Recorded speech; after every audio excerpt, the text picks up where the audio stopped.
always something to make you look around and say, hey, you know what? I live in a pretty great country. President Trump is calm, on point, on his game. And unlike the last guy, he is competent and coherent. Come on, man. We're not bending the knee anymore. We're here to take a stand for God and country. This is the Steve Gruber Show.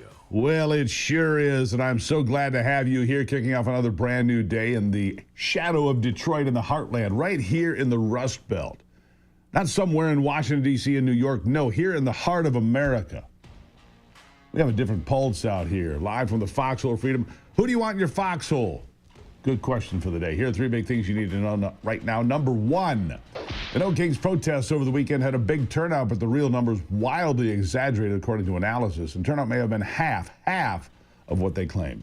Number two, the FBI now investigating a hunting tree stand found in Florida with a line of sight straight to where President Trump exit and boards Air Force One.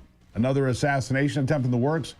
Seems like that's possible. And number three, while protesters riddled with Trump derangement syndrome attended those No Kings rallies across the U.S. over the weekend, the Trump administration continued its work for the American people, securing the border, bringing law and order back to our major cities, working toward peace on the world stage, overhauling a corrupted IRS and a host of other agencies. I'm sure we'll find out more about that in the months to come. And by the way, if there were a king, you wouldn't be holding a No Kings protest, which I have explained time and again since the first ridiculous No Kings rally back in June. These are the same people who were fine with President Obama's IRS going after conservative groups, just fine with the government telling them to mask up or take an experimental shot or else. Yeah, same people. This woman nails it. Listen. Millions of y'all protesting this Saturday? No Kings? Oh, please.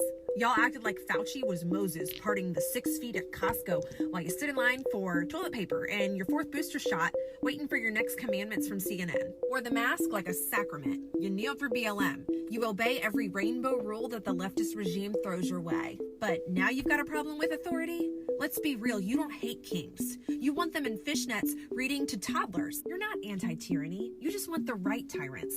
The ones who bang your gas stove, censor your speech, and inject your kids with whatever Pfizer says is holy. Jay Jones texts about 2 bullets in the head. Kids dying. And you say nothing. Charlie Kirk is assassinated in broad daylight and y'all throw a party. We used to be shadow banned, but now we're being shot. I'm not scared of your Etsy signs and your TikTok rage. I'm scared of a world where speaking truth gets you a bullet. And you clap like seals when they drag patriots off in body bags. Keep your little sign. I'll keep my Bible, my backbone, and a screenshot of every threat you pretended wasn't real. My backbone and my Bible. I mean, does she nail it here or what? When the White House was asked about a comment on the rallies, they responded, who cares, according to MSNBC's correspondent, and reposted by the White House account on X. And that's how I feel. Because I think there's something much, much bigger at play here. You can feel it in the air, can't you? Something is happening. Something is shifting in America today, this morning. For nearly a decade, the left told us we were watching progress, but what we were watching really was a nation being torn apart at the seams by activist jackals and the hounds of hell. We were told to see race in everything we looked at, to divide ourselves by gender, color, pronouns, and class. They said morality was relative. Truth was subjective, and God, well, God was outdated and irrelevant. Then after years of chaos, after riots, court reversals, and the total moral confusion of a society that's lost its anchor, something is happening. America's waking up, and it is profound. And I don't just mean politically, though we're making progress there. I'm talking spiritually. Look at these stats. Christian revival across the country. Bible sales increasing over 40% since 2022. Religion app downloads surging nearly 80%. That increase since 2019. And Christian music Spotify streams up 50% from 2019. Our next... And by the way, this happened long before the public execution of Charlie Kirk. Deep down, people know that woke didn't lead to enlightenment. It led to emptiness. The outrage, the activism, the guilt tripping, the rewriting of biology and history, it left people exhausted, frankly. Because you can only suppress the truth for so long before it fights its way back to the surface and is revealed. And the truth? The truth is the biblical truth is coming back in full force. Churches are filling up, real churches. Not because it's trendy, but because people are desperate for something real. Real. The same generation that was spoon-fed moral relativism is now highlighting verses in their Bible app, posting scripture to their stories, asking the hard questions about what's true and what's right. The same culture that said, live your truth, is realizing there's only one truth. I think it's no coincidence that we're seeing Bible sales up 42%. We're seeing transgenderism on the decline. In fact, it's falling faster than Joe Biden on a bicycle. The numbers show it. Fewer kids are identifying as trans or non-binary. It's going away. The movement that swept through schools and social media like wildfire is quickly burning out. Why? Why? Because when you take God out of the equation, you erase the foundation for identity. People are waking up to that. They're tired of confusion. They're tired of lies. They want clarity, purpose, and truth. Not the version the media manipulates, but the one that's been written down and honored for over 2,000 years. You see, the left is losing control because they underestimated the human soul. They thought propaganda could replace conscience. They thought social engineering could overwrite natural law. They thought they could outsmart you. When they lost control of the White House about 9 years ago, they tried to destabilize society with chaos, race wars, and fear campaigns. But truth, winning out now. People watch cities burn in the name of justice and realize that's not justice. That's just destruction. The left wanted power, not peace, division, not unity, control, not compassion. But there's a resistance rising. A generation saying, enough. We've tried it their way, and it failed, and failed miserably. It is why Charlie Kirk was targeted, because he was instrumental in helping this next generation see truth and pursue truth. Listen to this. And the thing about what Turning Point was doing, he was waking up young men and women to not only the truth, but good, values, basically. And that, if the left loses, if the globalists lose the kids, and young, healthy people start to push back, their whole model falls apart. I think that's why he was targeted. Yeah, I think so too. Charlie Kirk was a model for taking the truth outside of the church.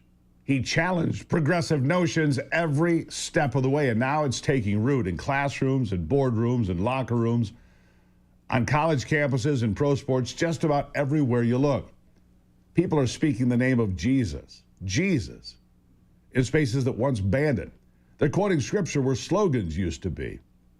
They're praying before games and after, baptizing in lakes, standing up for truth, even when it costs them. I've been questioned on the term revival and what really it means, if people are really converting to Christ or if it's just a trendy thing to do. We're going to get into that when I come back in just a moment here on the Steve Gruber Show. We're getting started. We're waking up in America. Thank God. This is the Steve Gruber Show.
All right, here's my take.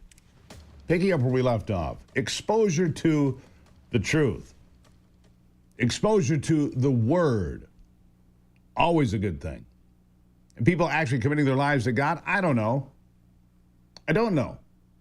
That's between them and God. But I do know this, that it's a good thing if the truth is reaching more and more people. Our society can only be bettered by it. The more people seeking God, the better. And here's my call to you. Be part of it. Be part of it. God isn't looking for spectators. He's looking for soldiers. Too many conservatives, too many Christians, frankly, have spent years sitting on the sidelines, pointing fingers, scrolling through headlines, ranting about how bad everything's gotten. But complaining doesn't change the world. Conviction does. Roger Stone puts it like, well, only he can. Listen. Our problem are not the screwball leftist Marxist Democrats. Our problem, in a nutshell, are the gutless, feckless, weak-kneed, lily-livered, white wine swilling, country club belonging, establishment Republicans who have neither the guts nor the balls to fight for America. I think my favorite line there was the white wine swilling. Yeah. Find someone to blame is a lot easier. Yeah, finding someone to blame is a lot easier than taking responsibility for you.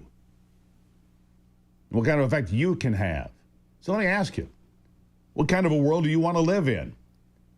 Because the one we're heading toward will be shaped by the people who show up, who stand up, who speak up, and let their voices be heard proudly. I see people celebrating that woke is dead, but I wouldn't call it dead, folks, not yet. And the next several years are going to be defined by who takes advantage of the momentum to correct the path we've been on. We can't just curse the darkness anymore. We have got to be the light. We can't keep saying somebody should do something. You are that somebody. You are being called to action. If you're a teacher, bring truth to your classroom. If you're a parent, lead your family with faith, not fear. For example, Pastor Mark Driscoll says the future depends on fathers, dads, showing their sons what it means to be a man. Listen to this. It takes a man to raise a man. If you allow the government to raise your son, you will not have a man. And fathers parent differently than mothers. The problem that we have is an entire soft, weak, woke, cowardly, passive, indifferent, fearful generation that has been over-mothered and under-fathered. That is the problem.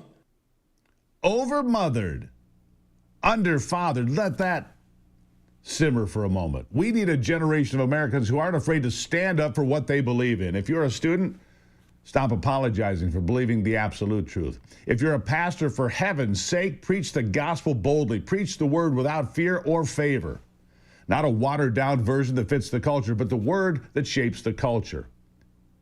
Politics follows the heart of a nation. Change the heart and you change the culture, you change the nation. And right now, we're watching the first sparks of a people rediscovering who they are. For years, they told us faith has no place in public life, that morality is oppressive, that truth is hate. We've seen what that worldview produces: depression, division, destruction. Now we're seeing what happens when people run back to God: hope, healing, and strength. So this is not the time to shrink back. It's time to rise. To speak truth in love without apology. To live conviction, not confusion. To build, not tear down and just critique. I like the way American radio broadcaster Paul Harvey said it decades ago. He described the basic American creed. Here's what he said. How come, after thousands of years of experiment, our new nation has come so far so fast? All this in less than 200 years. What is the secret of our success? Well, I think it had to do with a basic American's creed. Perhaps it never passed the pioneer's lips in this form, but if it had, I think he would have said something like this: I believe in my God, in my country, and in myself. I know that sounds like a trite, too simple thing to say, and yet it's a rare man today who will dare to stand up and say, I believe in my God and my country and in myself, and in that order. Well, sir, when that early pioneer turned his eyes toward the West, he didn't demand that somebody else look after him. He didn't demand free education. He didn't demand a guaranteed rocking chair at eventide. He didn't demand that somebody else take care of him if he got ill or got old. There was an old-fashioned philosophy in those days that a man was supposed to provide for his own and for his own future. He didn't demand a maximum amount of money for a minimum amount of work. Nor did he expect pay for no work at all. Come to think of it, he didn't demand anything. Come to think of it, he didn't demand anything. It's going to take work to live in the kind of world we want to give our children, a lot of work and a lot of faith. We are seeing some progress, but if we want to preserve it, we need to continue the work. And my question today to you, who's with me? Who's with me? Did you know that American homeowners nationwide have over $32 trillion in equity, and cyber criminals are targeting it with a growing scam the FBI calls house stealing? They're doing it every single day. House alarms, doorbell cameras, and deadbolts won't work against these thieves because they're not after your stuff, they're after your equity. If your title isn't being monitored, scammers can transfer the title of your home into their name using a one-page document they file at the county, then take out loans against it or even sell it behind your back. The scariest part, you won't even know it until collection notices show up at your doorbell. By then, the damage has been done. The best way to protect your equity is with triple lock protection from my friends at Home Title Lock. Triple lock protection, 24/7 monitoring, alerts of any changes, and God forbid if the worst happens, restoration services at no out-of-pocket cost to you. You can check on your home's title today. Make sure you're not a victim. Use the promo code Gruber at HometitleLock.com to make sure your title is still in your name. You'll also get a free title history report plus a 14-day trial of their $1 million triple protection. 24/7 monitoring of your title, urgent alerts if anything happens, and up to $1 million to fix it. They won't even charge you if it goes the wrong way. HometitleLock.com, promo code Gruber, protect yourself. Welcome to Monday. Make sure you support the people that support this program. It's how we stay on the air every day. I'll be right back.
All right, it's hunting season all over America right now, as you probably well know. White-tailed deer season and some other seasons as well.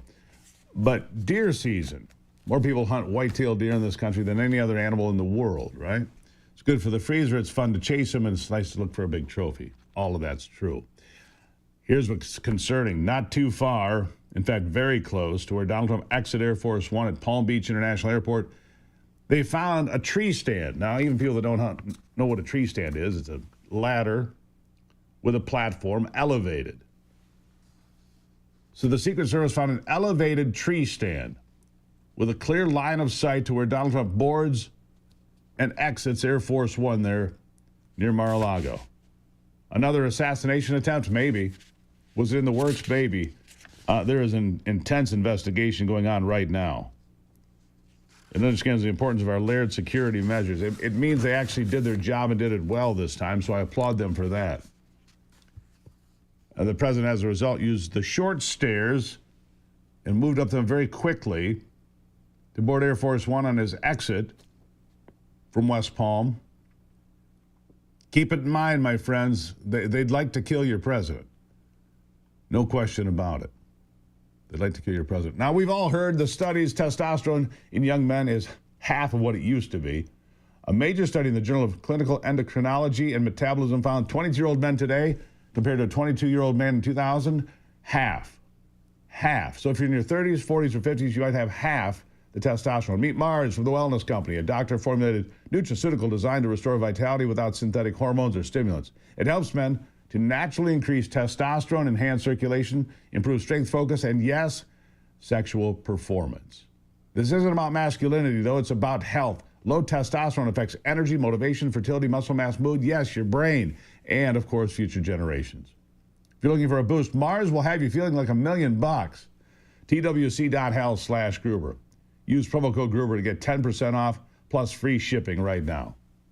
TWC.health/Gruber. Promo code Gruber. You know the Wellness Company. We've been partners for years and for good reason. Their products work. There's a QR code on your screen for those of you watching. Just click on that with your cell phone. Boom, you'll be right there where you need to be. 10% off, free shipping. TWC.health/Gruber. I'll be back with a special surprise this morning in just a moment.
You know, I don't know what I did to deserve this. I guess I'm living right. Because already in the chair, fired up and ready to go, of course, is Ivy. Ivy's here. Good morning, Ivy. You're here early. I love it. Good morning. Happy to be here. And how are you? I'm great. Thank you. Lovely weekend. It was. Kind of a rainy day yesterday. We're in our area, but it's a good day for prep cooking and prep. We do it. People say prep cooking. Yeah, we do it every Sunday. We prep all our protein for the week so that we're Well, we eat healthier. You know, we went out over the weekend, had a great time, by the way. Place called Diamonds, not too far from where we are. Great restaurant, enjoyed it. But it's still, man, we can cook at home usually, most times, better than anything we can find out in the real world, right? You know, yes, oftentimes we end up disappointed because you're a good cook and I'm a good cook. And so between the two of us, Well, generally, you're good. we can do pretty well. I can get by, but you're pretty darn good. Don't sell yourself short. I was listening to a podcast yesterday, and something along the lines of 35% of people don't even know how to cook. What? In today's age. Don't know how to cook what? Anything? Anything. Good And Lord. so, Our you kids know- can cook because they've been around you. Well, I wonder too if it would be beneficial if we had our son cook like a couple times a week, or at least once a week. Right. I mean, so that he gets some experience cooking, because you send your kids out into the real world and they're on their own, and then they have no idea how to cook and they end up eating like crap. garbage. Yeah. Yeah.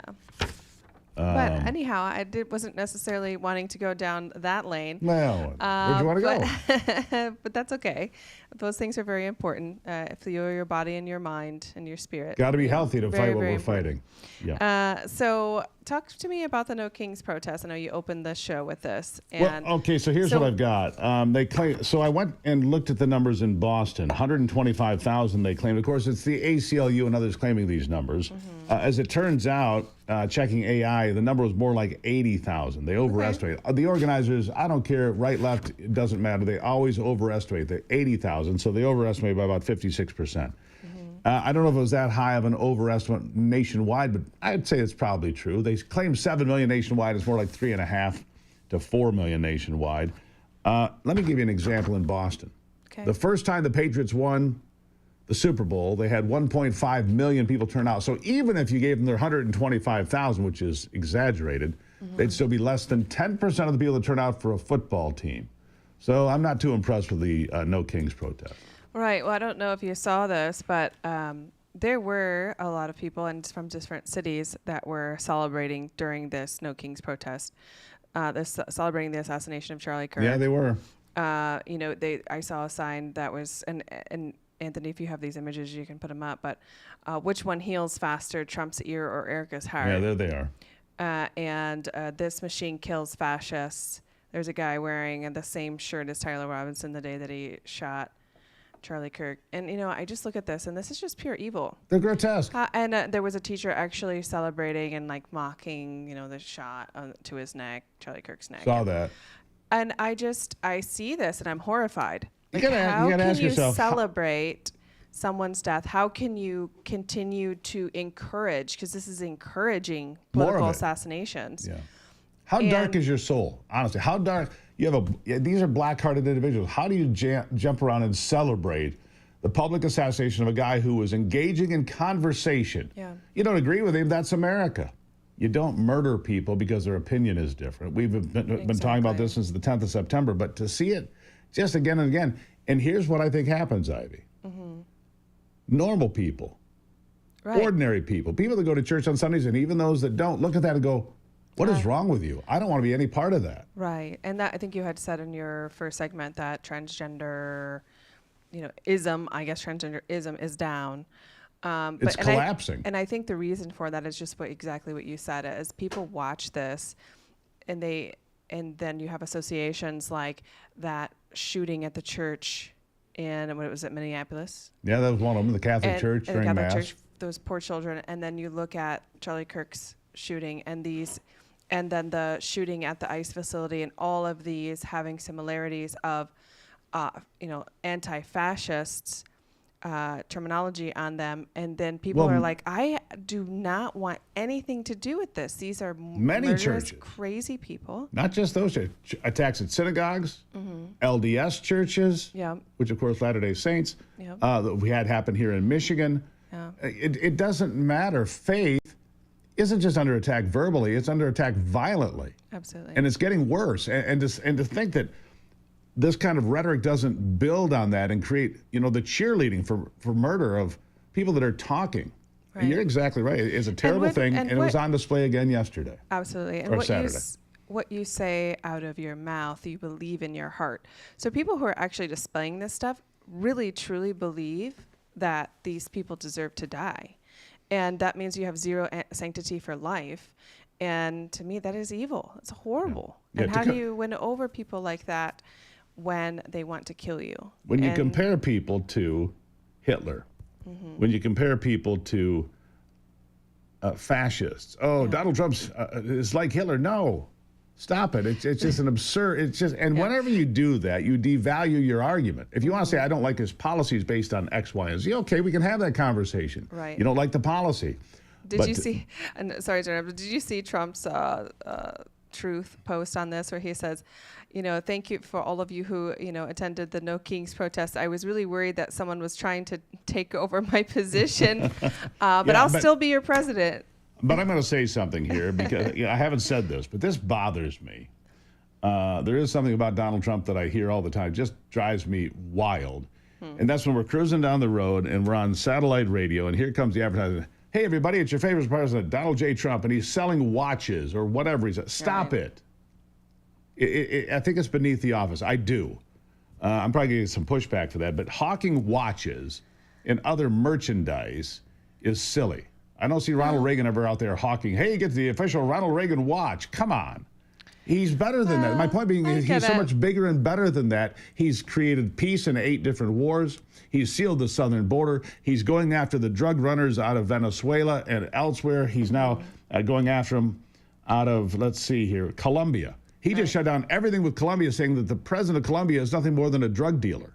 He just shut that down over the weekend. Wow. He's doing great things. So stop cheapening the office by hawking watches. Would you please, sir? Would you stop selling watches? It takes a lot of money to fundraise, and it's now he's the president, and he's not going to be able to run again. But there needs a lot of money to support the next candidate, and whether that be J.D. Vance or whomever. Well, that's true, but I don't think raising money is too difficult at this point. When you've got all these former Democrat billionaires, all these former Democrat billionaires from Silicon Valley saying, yeah, we want nothing to do with the Democrat Party either. They're coming across. Right? Did you see this, I'm changing directions here, this major heist that happened at the Louvre over the I heard weekend? about it.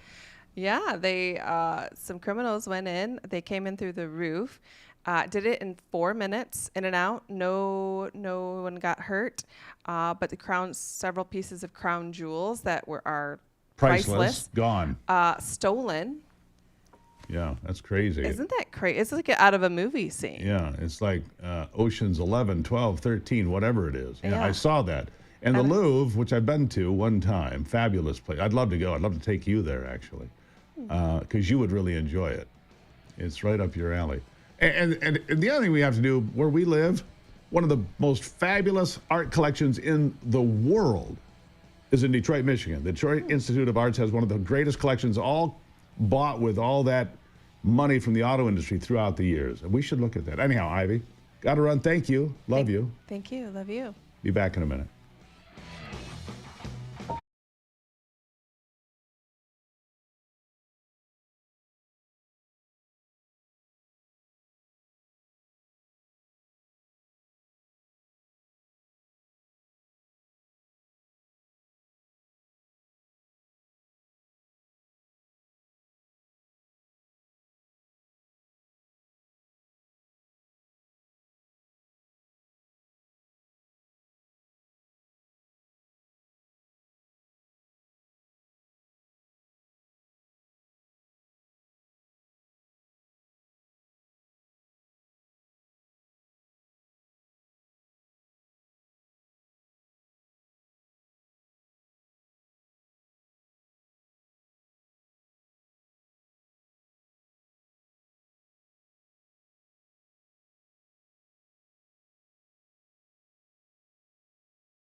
Now, if you watch the program regularly, you probably figured something out here. We talk about several things a lot. Number one, we talk politics and what's happening in this country and where we're going from here. Very important.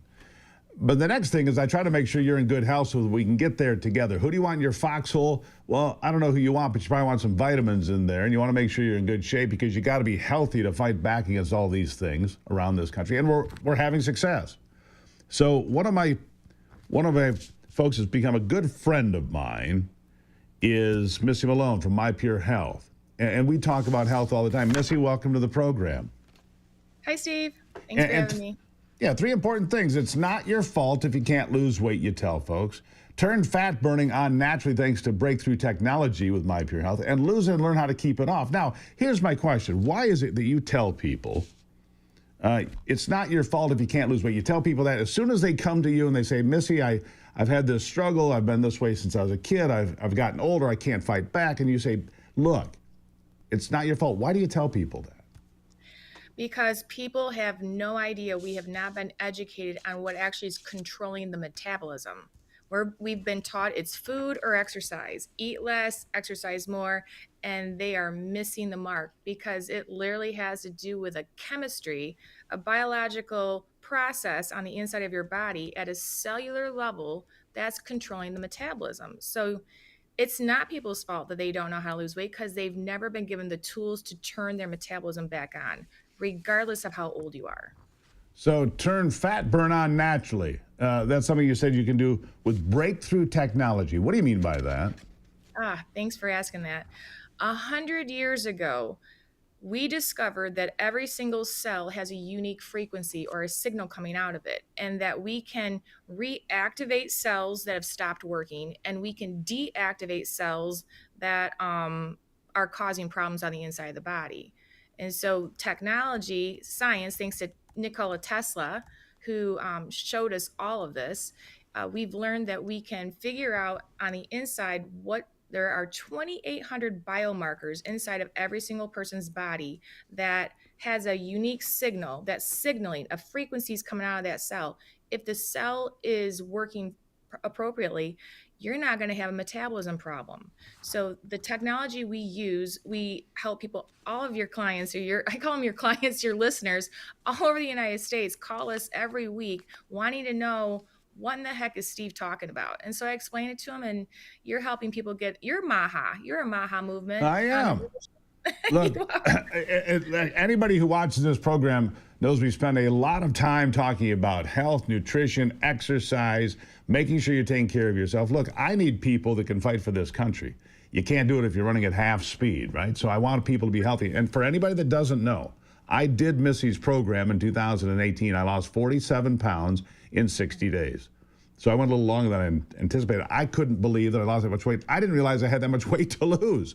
Actually, some of it's come back, but I've never gone back to where I started, Missy, and that's really important. You teach people how to lose it and how to keep it off, and that's important too. Absolutely. Well, because it does no good if I am a part of the problem, which is people lose it and then they gain it again. That weight loss industry is a $90 billion scam artist. If you are getting a one size fits all approach to help you lose weight, keep throwing your money out the door, because as soon as you stop buying their product, you're going to gain it right back. You have to fix the problem. And so that's what we do. It's a customized solution for every single person, individualized to what's going on the inside of their body. Absolutely true. And so here's the thing. I've told people this for years because you did something for me. You transformed me. Physically transformed me. Spiritually, I'm working on that every day. But physically, you transformed me. And it never came back. And the thing is, you eat real food. It's not this sawdust shake and this thing that tastes like, drywall, none of that stuff. It's right. Real food designed to work with you. And the thing is, you go through this entire process and evaluate somebody's body because you are not the same as me. And therefore, you get a custom plan because the foods, people have trigger foods. They do. Rice, I love it, but I can't eat white rice because if I do, I might as well just pack it right around my belly. Honestly, it's one of those things I figured out, right? Exactly. Well, that's just it. Like you said, we have to discover what's causing. There is a cause on the inside of the body. What's causing you to hold on to weight? Turn on the metabolism, through technology, eat real food. Literally, you eat real food and you rely on the technology that we use to do all of the hard work. Your body is so amazing. We have type 2 diabetic people get off their medications in less than 7 days.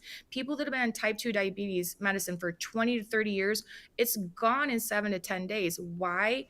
Because there is a cause. There's a reason why they have type 2. There's a Yeah. reason why you have high blood pressure. And your body will let us know exactly what's going on. And then we're going to fix it. Your body will heal and repair from the inside out. And then we're going Well, to show you how to keep it off for good. So yeah, you've gotten people off medication. You've gotten people off from chemotherapy after 10 years. I mean, you've had remarkable breakthroughs with what you've done for people. And here's the thing, folks.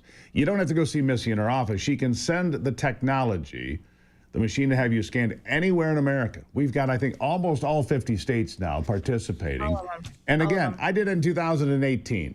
That's how long we've been doing this together. We know we've changed lives. It's important. And if you're sitting there today going, you know, I've heard it. It's a free consultation. Go ahead, take the chance, right? Go to gruberhealth.com. Take the chance on yourself and Missy to make it work. gruberhealth.com. If you want to feel better, if you want to be in the fight with us to save this country, and you feel like you're 15, 20, 30, 50 pounds overweight, whatever it might be, this is a chance. You got nothing to lose. Take a chance. Have the breakthrough today with Missy. Missy, I got to run. I greatly appreciate you. You have changed so many lives, and mine included, and I appreciate it. So thank you for being here. God bless. God bless you. Gruberhealth.com. Don't be afraid. You got nothing to lose. Take a dive right into the deep end today. Gruberhealth.com. Check it out. Like I said, I lost 47 pounds. I look all right, right? Look all right. And no, I don't color my hair, but that's a different story.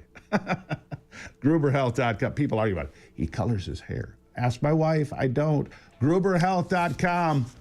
Live to fight another day with us here for this country and for the principles of turning the darkness into light. All right? It's the Steve Gruber Show.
Here's something else I talk about a fair amount, and that is the shift in what we need when it comes to educating young people in this country. We need tradesmen. And Mike Rowe and others now are arguing heavily that we need to tax incentivize people getting into trade school, not college, but trade school, because we need electricians, welders, HVAC technicians, plumbers, heavy equipment operators. We need it all. We're woefully short right now, and the gap is getting wider every day. You know, all of these things are important. I still think that 18-wheelers need a lot of drivers. They're going to try to automate that. I think that's dangerous.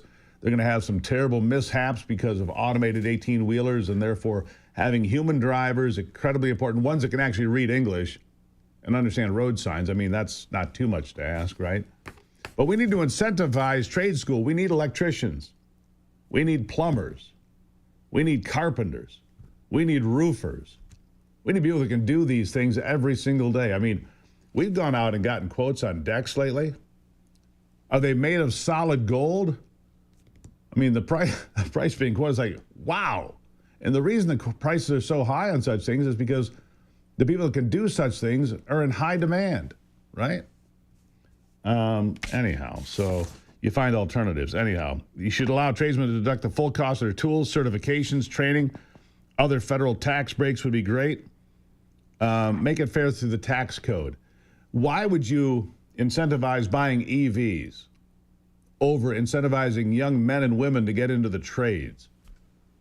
When you need a plumber, you need it. When you need an electrician, you need it. That's a fact, my friends, and I support all of that, and I think you should as well. All right, for the best dog food in America, GreatLakesPetFood.com. It's what we feed our herd of hair farmers around here, and yes, they're hair farmers. You know, the Aussie really produces the hair. Anyhow, the best dog food you're going to buy is American-made. GreatLakesPetFood.com, made in West Michigan. It's made of real pork, real turkey, real chicken. It's really great kibble, and you're going to be really happy with it, okay? I've been using it for years and years. You will not be disappointed. It'll be shipped right to your doorstep. GreatLakesPetFood.com. Check it out. We've got 2 more big hours here on the Steve Gruber Show. Glad to see you as we kick off another brand new busy week. I'll be right back.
always something to make you look around and say, hey, you know what? I live in a pretty great country.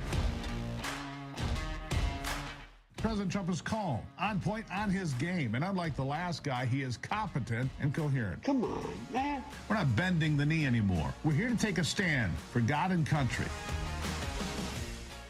This is the Steve Gruber Show. It sure is. Welcome to it as we continue on a brand new day and a brand new week here. Fighting for you from the foxhole of freedom every single day. Who do you want in your foxhole? Might not be a more important question for you today. Three big things this hour. Number one, a terrorist involved in the atrocities of October the 7th in Israel has been arrested living in Louisiana. Led in, of course, by the Biden administration on a visa. I mean, what else would you expect? Number two, Americans by 20 points support the designation of Antifa as a terrorist organization. Once again, pointing out that President Trump is on the right side of history going after the most dangerous among us. And number three, I talked about this a little bit with Ivy just a short time ago. The organizers of the No Kings protests around the country yesterday claimed there were 7 million people that turned out. It's false. As it turns out, the number was more likely between 3.5 and 4.5 million.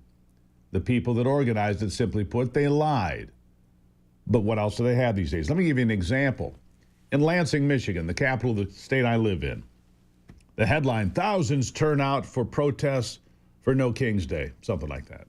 So I go into the article, and it's actually a local news clip, and the news anchor says hundreds of people turned out, and I go to the reporter, hundreds of people turned out. Oh, so it's hundreds of people turned out, not thousands, hundreds, less than 1,000 turned out. Again, a complete exaggeration, but the headline, written by somebody who wants to believe that it's true, writes nonsense, right?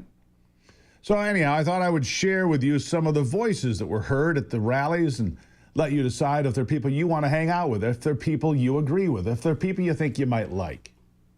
Here's a liberal. Seems quite nice, a friendly young liberal at one of the get-togethers. Listen. Completely cut them out of your life for going MAGA, yes or no? Every last one of them. And it was freeing.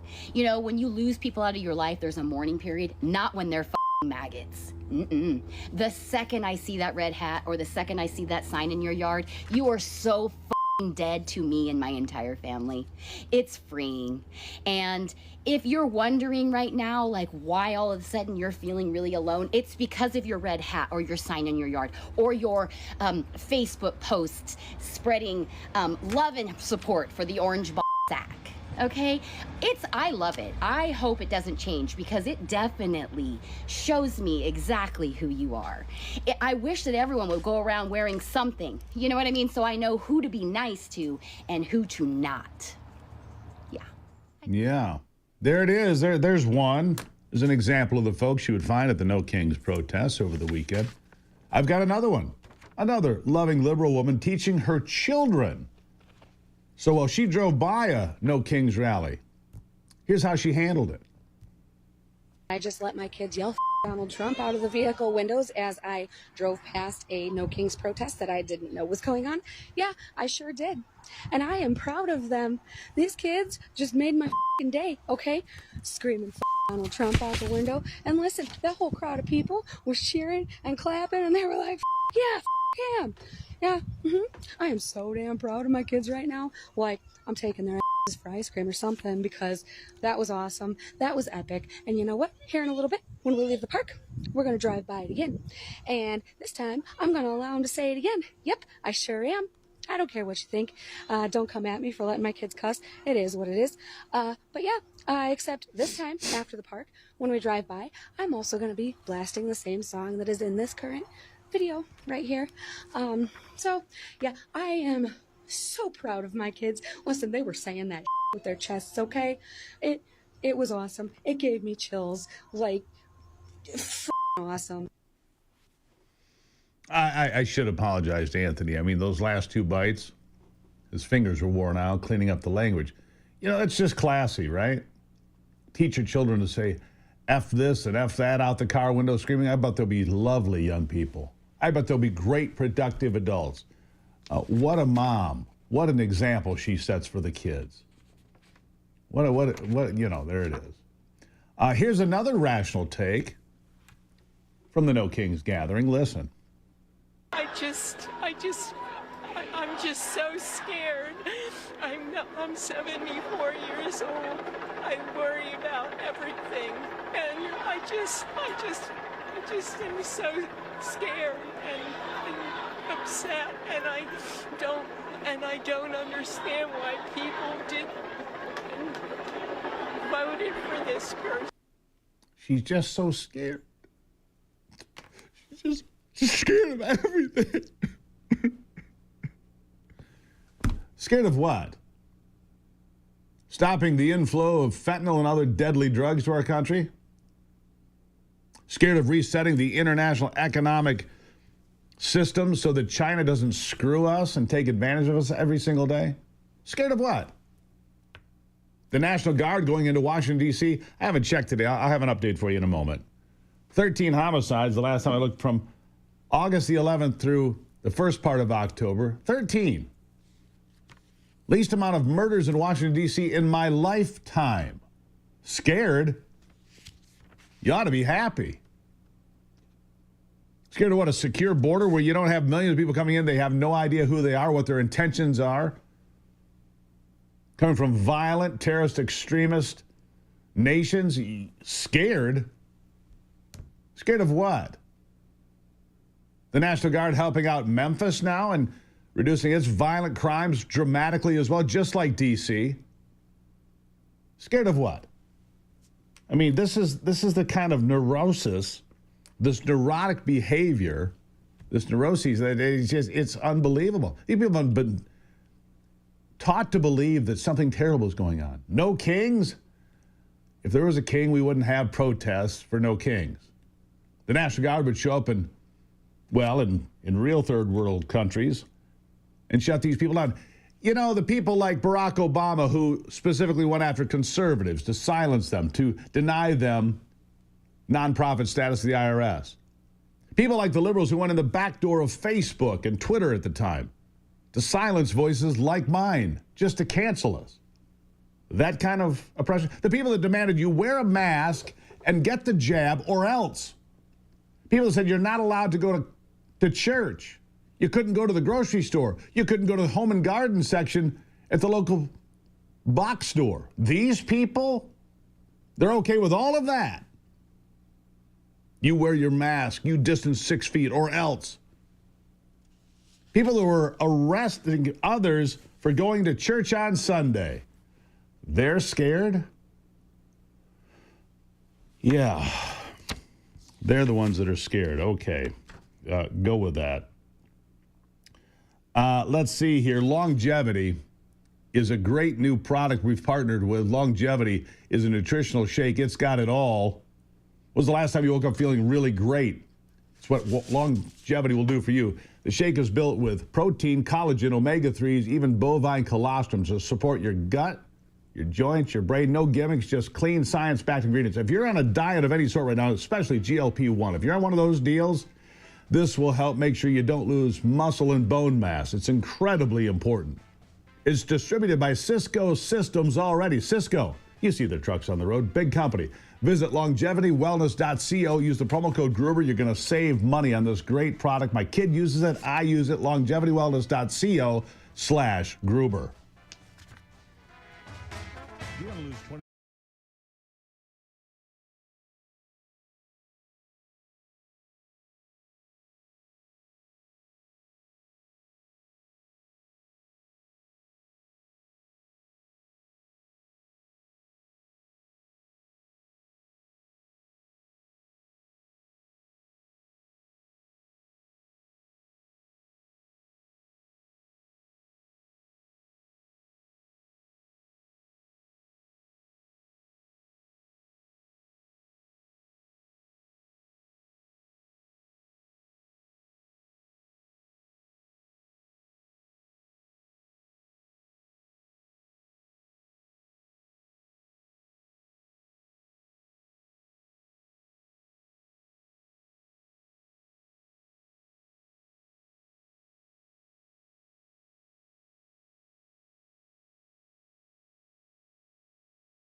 All right, back at it here on a Monday. Glad to have you here. A lot to cover, of course. And we started this conversation today with faith in America and where we stand as a country. And this revival, some say it is, some say it isn't. But the truth is, Bible sales are up 42% in the last couple of years. Downloads of biblical apps, 80% increase. David Clausen is the co-author of the study and Family Research Council's director of the Center for Biblical Worldview. David, thank you for being here. Good morning, Steve. Thanks for having me on the program. Now, I don't know if we call it a revival. I don't care what you call it. But there is a change in attitude. There is a resurgence in interest of people trying to find the truth. Would you say that's fair? Oh, absolutely, Steve. I think wherever you look, I saw a Fox News survey the other day that mentioned exactly what you just did. Bible sales are up. Church attendance is now getting back to pre-COVID levels. Spotify, as far as Christian music that's being streamed. And so it does appear. And what's really encouraging about this, Steve, is this is largely fueled by Gen Z. It's particularly Gen Z men. So, of course, Gen Z, the youngest adult demographic. There does seem, and this was noted even prior to the assassination of Charlie Kirk. When that happened, though, a few weeks ago, that seems to almost have supercharged the number of young men who are beginning to show up to church, who are beginning to engage in spiritual disciplines. So that is really encouraging. And really, the burden behind the survey that George Barna and I did is, this is great that so many people are going to church, but now the big question is, what are they receiving when they go to church? And so, again, a lot of encouraging things we found in the survey. We also found some areas on kind of what regular churchgoers believe on basic theology that's less encouraging, but it's an area where we can kind of grow and maybe teach to the test. Yeah. So you've got, I get confused about this, but Gen Z, by the way, people basically born from the late 90s into about 2012. That's Gen Z, young people leading this surge in people seeking truth. That's what they're doing, right? They're seeking truth because they've been sold a bill of goods. Oh, men can be women, women can be men, things of this nature. And they're like, wait a second. That's not true. And transgenderism, while church attendance is surging, the idea of transgenderism peaked in 2023. As I said earlier, it's falling faster than Joe Biden off a bicycle. It's crashing hard right now, isn't it? No, it is. And this is research that came out, again, not necessarily even kind of conservative Christian pollsters, but it is showing, whether in Europe or the United States, that transgender identity or non-binary identity is actually decreasing very quickly on American college campuses. And I think there's a lot there, of course, when you look at it.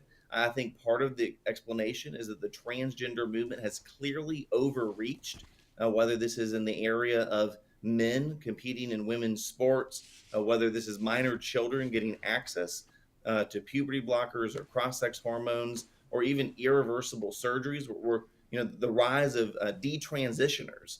So folks, even for example, like Chloe Cole, who she was a teenage girl and got a double mastectomy.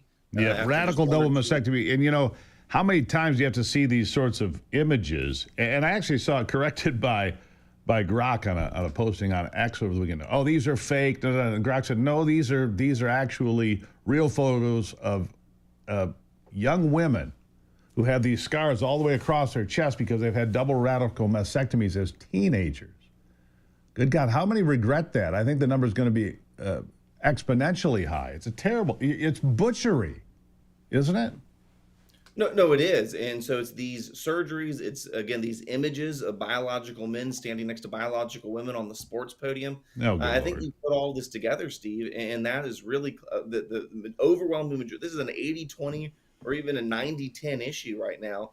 And it's because, again, Americans are even, again, I'm a Christian. I want people to become Christians. But what's interesting is we're seeing a move right now where there's a rise of what I call reality respecters. Again, people are looking at kind of the last 3-4 years of this transgender craze, and even kind of liberal parents don't want their little girl having to change next to a little boy. And so, again, I think we're maybe moving out, maybe the fever of transgenderism is starting to break. Now, of course, there are still folks like, for example, Abigail Spanberger and others running for office who are doubling down on this. So it's not going away, but it does appear that we're at a moment where the needle is at least moving. And for that, we should be encouraged. Here's one of the statistics pulled from your numbers here, which this is just an odd thing that just stands out to me. Among the least likely to accept the biblical definition of truth, self-described don'ts, those who do not believe, care, or know if God exists, include church-going LGBTQ adults, 34%. If you don't believe, why would you go to church? Yeah, great question, Steve. And so in this survey, again, we wanted to kind of get the pulse of America's regular churchgoers, whether this is Roman Catholic, Protestant. We did include about 18% of mainline. So think Episcopal, variants of Methodist, Lutheran. Again, these are some churches that really gave up on the Bible about 100 years ago. So we recognize that including mainline definitely lowered the overall number by a little bit. It was only 18%. But some of those folks who identify as LGBT still go to church regularly. So some of them were included in this. And we should be not surprised at all that as far as the incidence of kind of orthodox understandings of God, of Jesus, of salvation, were very low amongst those who identify as LGBT. Yeah. Things that remain unpopular, abortion remain unpopular, and some other things. We get into more of it, but sadly, sir, we are out of time, but I appreciate you bringing your information to us and opening eyes. Thank you, David. Thank you, Steve. I appreciate it, yeah. You can call it, how about you call it a resurgence? You don't like the word revival? Call it a resurgence, renewed interest, a good direction to be on. How about that? I'll take a break and be back. It is the Steve Gruber Show.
All right, here we go. Back into it now. Steelhead fishing. I just saw a pop-up on steelhead fishing. Ivy's always sneaking around, trying to catch a bigger fish than me. I see. It's no surprise there. I told you earlier that Americans support the idea of Antifa. Thank you, Ivy, by the way. Support the idea of Antifa being designated a terrorist group. The people on the left, nobody knows what Antifa is. It's not really anything. Oh, please. If it's not really anything, why do people have shirts that say Antifa? Why do they go out and, do, destructive things under the heading of Antifa? Of course there's an Antifa organization. I mean, these people are just remarkable. And so the majority of Americans, 49%, support the designation. Only 30% don't. Republicans support it overwhelmingly, better than 80%, compared to just 20% of Democrats who support terrorists, I guess. I mean, these are the numbers. Brought to you by the Center Square. The Center Square Voters Voice Poll. Yeah, and we'll see where this goes. Meanwhile, we're going to be back in court here, I think at the end of the month now. Charlie Kirk's accused killer will be back in court. Voluminous amounts of evidence. And that's why it's taking time to have information come out. Look, you're not entitled to see anything. Just so we're clear on this part, because I see people online still. It's a conspiracy. They're not telling us what happened. No, they're not. I've also had people continue to attack me for saying, yes, I believe a lone gunman with a .30-06 killed Charlie Kirk. That's not possible. It would have blown his head off. Seems that you don't know much about ballistics. The bullet, they say, lodged under the skin. That's not possible. They're not talking about on the front. They're talking about on the back after it hit the spine. Yes, it's entirely possible. Most of you have less experience than I do when it comes to such things. You can be mad at me. I don't care. I'm going with it. We'll see the proof in court, and then you'll say, oh, it's a conspiracy. You won't even care what the facts are at that point, many of you who feel that way. At any rate, coming up, I've got Senator Tom Willis from West Virginia. He's part of the active National Guardsmen Special Forces and the deployments.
All right, my next guest is Senator Tom Willis. He's a member of the West Virginia Senate.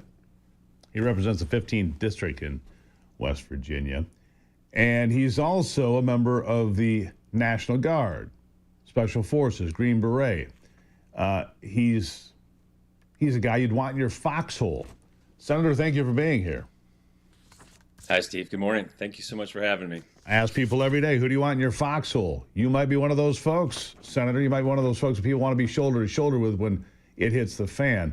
All right, so you're a member of the Senate there. You're also a member of the National Guard. I told people that. What about these deployments to D.C.? What about these deployments to Memphis? What about making America's streets safer? I think obviously it's working in D.C. It's working in Memphis. Why are those on the left so opposed to law and order? Yeah, it's a great question, Steve, and it befuddles the mind. I think it's worth for your audience to hear just a little bit about why the National Guard's being utilized here. So under the Posse Comitatus Act, which was passed after the Civil War, federal active duty troops on Title X are not allowed to engage in law enforcement activities. And so the National Guard under Title 32 orders or state orders is allowed to support law enforcement. And that's why we're talking about the National Guard here as opposed to active duty troops. The frustrating thing about this is that the blue cities, blue states are not enforcing the law, just like you said. There seems to be a culture of lawlessness on the left, a culture of chaos. On the right, on the Republican side, we're the party of law and order. We're the party of common sense and obey the law, and things work the way they're supposed to work. The President Trump is doing an excellent job of keeping the Democrats on the defensive with the threats to deploy, to federalize and deploy National Guard troops to these cities. But wouldn't it be nice if the blue cities simply enforced the laws on the books, so we wouldn't have to be talking about tearing these National Guard soldiers away from their families? They're missing football games on Friday nights to their sons. They're missing birthday parties. They're missing business deals. You know, their employers are suffering while they're away, all because blue cities fail to enforce the law that's on the books. Yeah. I looked this up regularly. I did this right there. 14 homicides in D.C. since the 11th of August. 14. It's now late October. You and I have never seen a murder rate that low in our lifetimes in the city of Washington. That's a fact. And carjackings and assaults and rapes and violent, acts and violent crimes have plummeted. Same thing is happening in Memphis. I mean, it works, doesn't it? Well, anytime you enforce law and order, it works. The populace can sense whether there's a will from governmental authorities to enforce the law. I've been in many countries deployed overseas with the military, with special forces. Some of them, are not democracies. Some of them are monarchies, effectively, especially in the Middle East. But I'll tell you, in those countries, everybody knows that you don't break the law because you could end up quickly deported. You could disappear. You could lose your hand. And I'm not suggesting we go that far, but what I am saying is that the populace understands whether the government has the will to enforce the law or not. And so clearly what's happening now in Washington, D.C. is the populace understands that there's a will to enforce the law, and they're responding accordingly. Yeah. So I just ran the numbers. 14 homicides, 70 days. That's what it is. August 11th through October 20th. You put that out over a full year, it's 51 homicides annually. We haven't had anything even close to that, even remotely close to that. And so these numbers matter. And look, I go to D.C. fairly regularly. It's not just that. It's that the homeless encampments are gone. The parks have been cleaned up. It's safe to walk the streets. People are feeling good. So you support this going forward because there are other cities, New Orleans. Donald Trump's talking about San Francisco. Oh, we don't need any help in San Francisco. San Francisco is perfect. No, it's not. I can get footage every day of the open air drug dens, the fecal matter, the fact that there are big empty buildings in San Francisco because big companies have said, screw it, we're done. We're out of here. And yet the left will sit here day after day and defend the indefensible. Well, why do you think they do that? Well, to be very honest, Steve, after the Charlie Kirk assassination, we heard a lot of talk about spiritual warfare. We're a nation under spiritual warfare. And what that really means is that we have an enemy of our souls. The enemy of our souls is called the lawless one. And his children are lawless by nature. And so really that's what we're seeing. We're seeing the fruit of people that are serving their master, which is the lawless one. And so you have a real divide in our country. And frankly, it's concerning to me because Abraham Lincoln quoted Jesus a long time ago, and he said, a house divided cannot stand. And so, I'm appealing to those on the other side of the aisle to rebuke these deceptions and come on board and say, hey, we need to be a nation and a society of law and order. This is good. This is how things function. This is how we pass the torch of liberty on to the next generation. And so that's what I'm standing for. I'm standing for the voice of truth, and I'm standing on the side of law and order so our civilization can function, and not only function, but prosper and propagate, and we pass the torch of liberty on to the next generation. So the going back to what you were saying earlier, the functions of the National Guard in law enforcement support, it will clean up a city. You're talking about presence patrols. You're talking about removing debris and trash that can include homeless encampments. So the things that the Guards is called to do, they're good at it. They're good at their mission. I've got some friends from my own unit that are deployed as part of the DC deployment. Because of that, I won't say whether I support it or against it, but I will say, on the one hand, we've got to support law and order. On the other hand, we've got to be careful because we're talking about people that have real lives. Again, they're separated from their spouse, they're missing birthdays, they're missing football games, and these are my friends. I'm concerned about them, and so there's a human toll here. There's a human picture when Democrat blue cities fail to do their job. They fail to enforce immigration laws. They fail to enforce, they fail to take into account the failure. What happens when you fail to enforce immigration laws? The distribution of fentanyl and drugs, the human trafficking, the sex slavery that goes on. We have to respond to that. At the same time, we've got to keep in mind that we're talking about real people here that have real lives. And when they went to the recruiter to sign up, they were thinking about defending America from our enemies overseas, not necessarily here domestically. So something to keep in mind. Well, that might be true, but the enemies here close to home might be more pressing any given day than they are from those overseas based on what we've seen here. Sir, I greatly appreciate it. Thank you, Senator. Thank you, Steve. Thanks for having me. Have a good one. You too. Greatly appreciate it. Again, if you equate the Washington, D.C. murder rate over the last 70 days to a year, it would be 51. And that number continues to go down. First it was below 80, then it was below 70, then it was below 60. Now we're at 51, 14 homicides. Proof. Enforce the laws as written, and crime will plummet.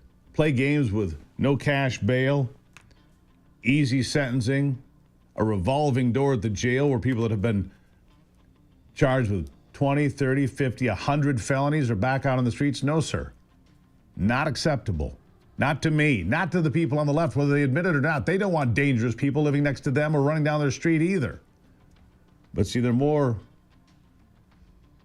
in tune with their agenda than they are with you. More days than none. That's true of a lot of politicians, by the way. It's not unique to the left. Not all days. I'll take a break and be right back.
All right.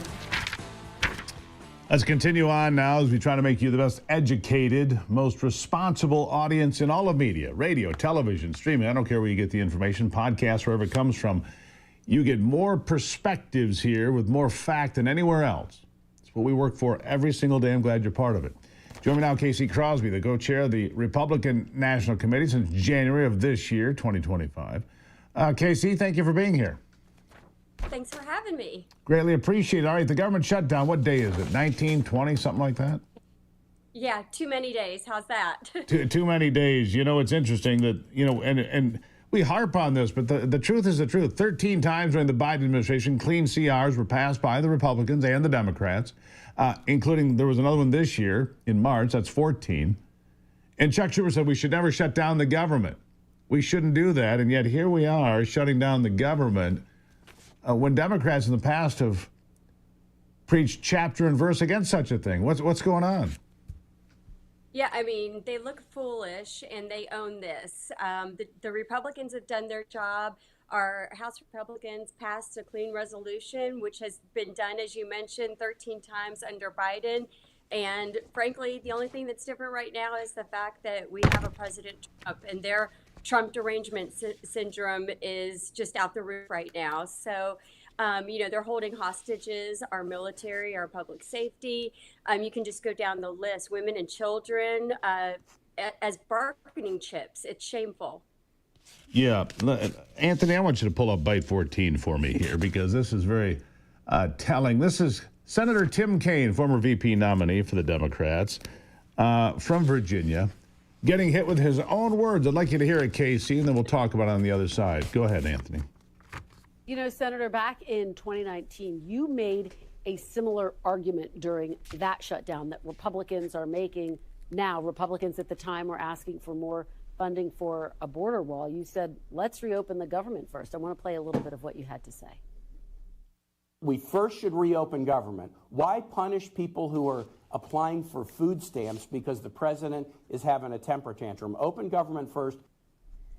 So, Senator, by your own logic, should Democrats not vote to reopen the government first and negotiate later? Kristen, here's what's different now. Oh, yeah, it's different now. No, it's not. Stop. I'm done with the insanity. It's done. Why punish people and keep them from getting food stamps? Why punish the military? Why punish the TSA? Why punish the people that are not getting paychecks right now but are required to work? Because if they don't work, they lose their jobs at the TSA and so forth, KC. Nothing like talking out both sides of your mouth, right? Right. Well, and that's what they're all doing. And they have folded to the far left woke side of their party, the AOCs, the Mamdanis. You can go down the list. And again, it's shameful that they are using the American people as bargaining chips to try to fix a problem that they created. So it's just, there's no other word except for it's just very shameful. Yeah. And I think the voters will see through that. You know too. who is getting paid? You know who is getting? The members of Congress are getting paid. I think that should change immediately, by the way. If there's a government shutdown, all benefits to all members of Congress should stop immediately, including their staffs. Because if you're going to shut it down, why should they continue to get paychecks when those that are defending this country do not, when those that are making sure that it's safe to get on an airplane are not? Why? People are getting angry, and I truly believe, KC, that the Democrats are losing this argument in the court of public opinion as well. Your thoughts? No, I totally agree with you. I mean, again, the Republicans, we have voted lockstep to keep the government open. We're talking about 7 weeks, and what did the Democrats do? Again, holding us hostage, and they're trying to get $1.5 trillion in additional spending added for 7 weeks. And, you know, I have heard President Trump, I have heard others in leadership say that they are willing to go ahead and negotiate after they pass the clean CR. But, you know, they're just not even willing to work with us. It's just unconscionable what we're seeing going on right now. And I'm not sure when the end's in sight, to be honest with you. Hopefully sooner than later. But certainly it seems like we are at a standstill. Yeah. How long do you think this drags on? And how long does this go? I don't know. I hope that some people come to their senses and we can get a few more Democrats to cross the table. I mean, Fetterman has said it best. His party's just flat wrong on this. They are. And, I would encourage people if they're mad about it to call the Democrats and to tell them how upset they are. They're the ones who own this shutdown. They are the ones who are voting to keep government closed. And they've got to hear from the people. It is maddening what's going on. Yeah. Let me ask you about something else here. I only got about a minute and a half here, but I'd like to ask you about this. The new war on drugs really is a war on drugs, running these, vaporizing these drug-running fast boats. These are really expensive boats, by the way. These are high-performance boats that go across the open ocean, some of them at 60, 80 miles an hour with massive amounts of horsepower, running drugs as fast as they can, getting vaporized. Now Donald Trump has called the Colombian president an illegal drug leader and cutting off all U.S. subsidies to the country of Colombia. It's the latest. He's also said some very strong things about Maduro, as you know. Where are we in this? I think the American people support this. I'm not seeing any polling on this yet, but I think the American people support the fact that we are stopping drug dealers before they ever reach our shores. Your thoughts? Yeah, I would agree. I mean, and if you look at what's going on in our communities, I mean, the deaths from fentanyl, I mean, they're killing our people. And President Trump has taken a very hard line. And we support President Trump's position on this. I mean, you got to keep the drugs out of the country, and they continue to try to legally bring them in. And, it's killing our communities. And if you look at, I'm sure in Michigan, just like my home state of Kentucky, just the impact that these illegal drugs have had on our communities is devastating. You got it. Casey, thank you for being here today. We'll look forward to talking to you again. These are important topics. We'll see if they decide to open the government. It's in their court now. We'll see what happens. Thank you. Thank you, Steve. Have a great day. You too. If you're struggling to kickstart your brain in the morning, Brain Reward gives you a brain refreshing support with tyrosine B complex vitamins, nutrients that help regulate stress and focus. Perfect for school, work, and creative projects. Boost mood, clarity, and motivation, all without the jitters, only from Victory Nutrition International. You can save 20% right now. These are the vitamins that Ivy recommends. VNI.life/Gruber. VNI.life/Gruber. There's a QR code right there on your screen. Click it with your phone and away you go. We'll be right back.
All right, now let's check in on sports with our good friend Brock Palmbush.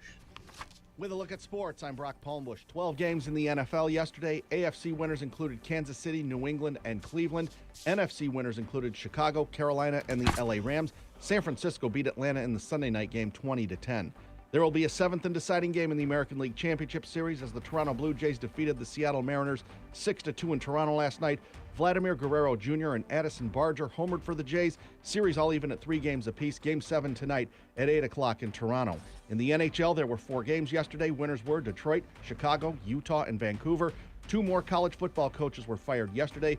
Florida fired head coach Billy Napier after 3.5 seasons, and Colorado State fired head coach Jay Norvell after 3.5 seasons as well.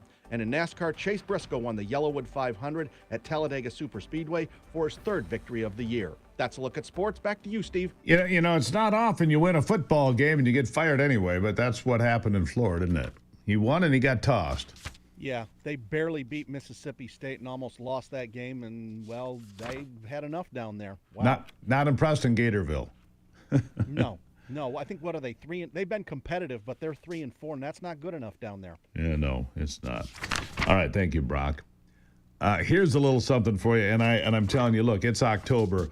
It was 30 degrees or 32 degrees here again. Chilly, man. It's muskox time. The best flannel shirt you're ever going to own is muskox. If you don't believe me, look, you're going to love this shirt. Trust me on this. It's not just a shirt. It's a family heirloom. Calling it a shirt seems a little bit, not adequate. Heavyweight flannels for fall at muskox, the leader in heavyweight flannels, rated the best flannel by Gear Junkie magazine since 2023, rated number 1 as well by everybody here at Gruber Nation. That's right. Made with soft, double-brushed, 100% cotton. It's a Detroit company, an American company, giving you the best flannels ever. They donate $5 to wildlife every time you buy a shirt. If you go to gomuskox.com/Gruber, gomuskox.com/Gruber, you can save $15 right now on every shirt because I like you that much.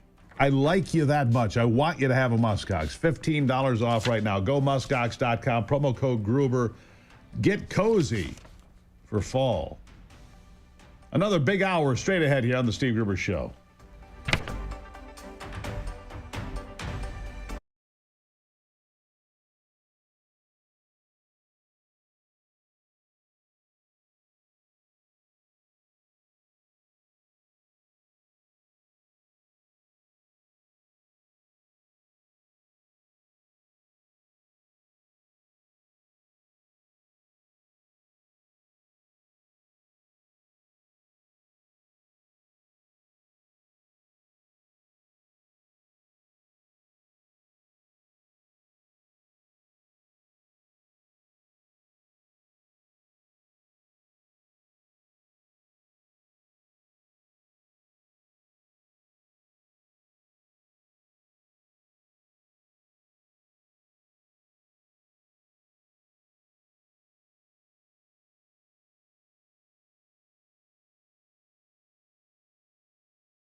always something to make you look around and say, hey, you know what? I live in a pretty great country.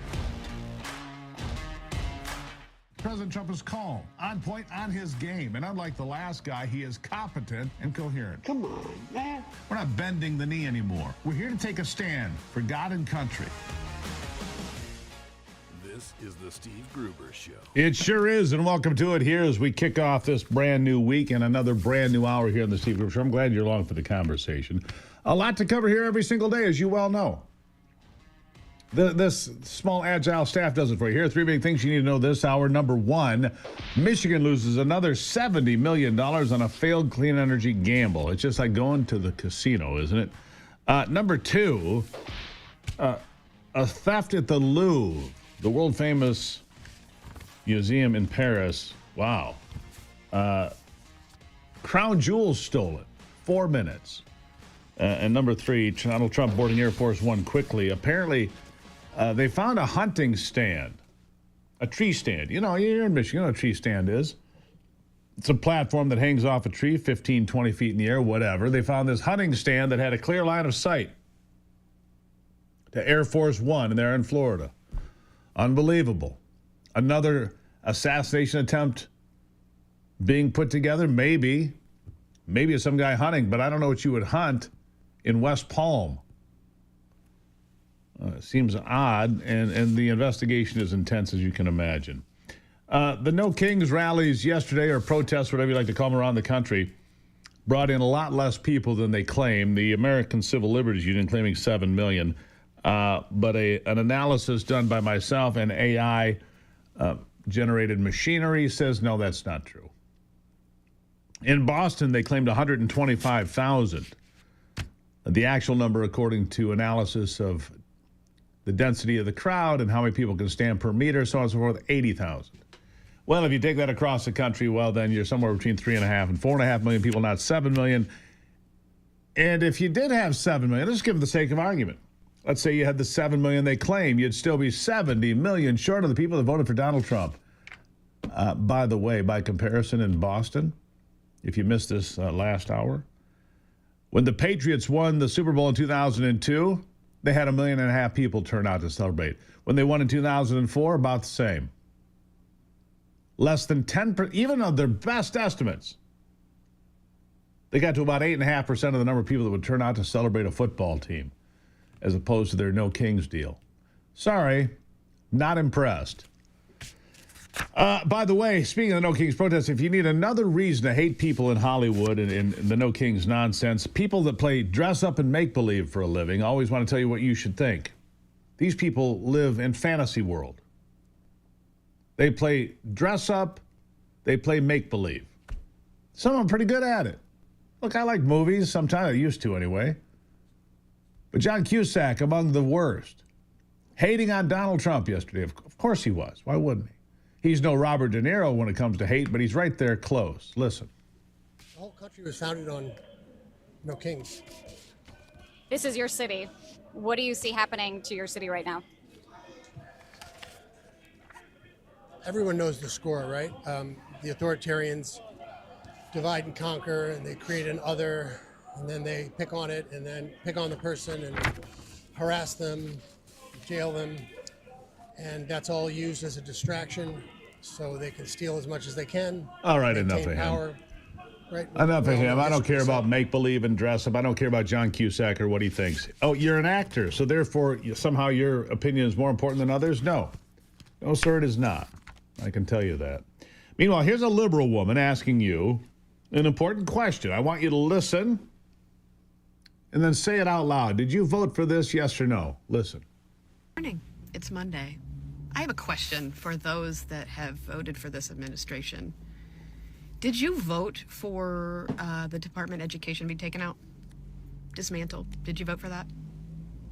I'm just curious. I'm sure you wanted them to change things, but dismantling a department that helps your children and helps a lot of people. Putting it with the states is not the answer, especially if the states don't have income taxes and if they're going to start taking those away too. Like, our children will hurt for this. They want to take away abortion.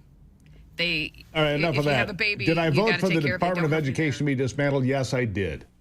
And of course, it should be at the state level because education should be a local decision. The more local, the better. It should be right down to the school district, oftentimes. Parental input, parental oversight. Yes, I voted for that. Thank you for asking, young lady. I do appreciate it. Yes, the answer is yes, I did. And I'd vote for it again. Meanwhile, President Trump says in his efforts to create law and order, San Francisco should be saved. Once a great American city. He said it's not anymore. Listen to this. What do you have to lose? And you're going to go to San Francisco next. We're going to go to San Francisco. The difference is I think they want us in San Francisco. San Francisco was truly one of the great cities of the world. And then 15 years ago, it went wrong. It went woke. Remember my statement? Anything woke is, and then I used a filthy, well, broke is another word. I used a filthy word, but I didn't. No. I took enough heat on that. I won't say it again, but it's true. I mean, nothing changes, right? But we're going to go to San Francisco, and we're going to make it great. We're going to make it great. It'll be great. Again, San Francisco is a great city. It won't be great if it keeps going like this. Yeah. Did you vote for this? Yeah, I voted for that too. You know, maybe that's going to be my monologue tomorrow. Did you vote for this? Yes. Did you vote for illegals be deported? Yes.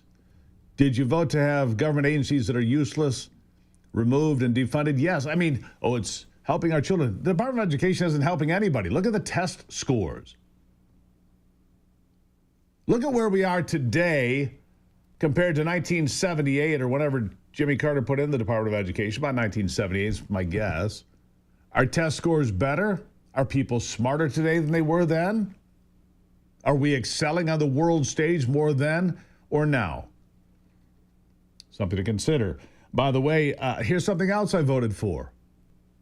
An actual war on drugs. Stopping the inflow of poison to our country, which I have considered an act of war for a very long time.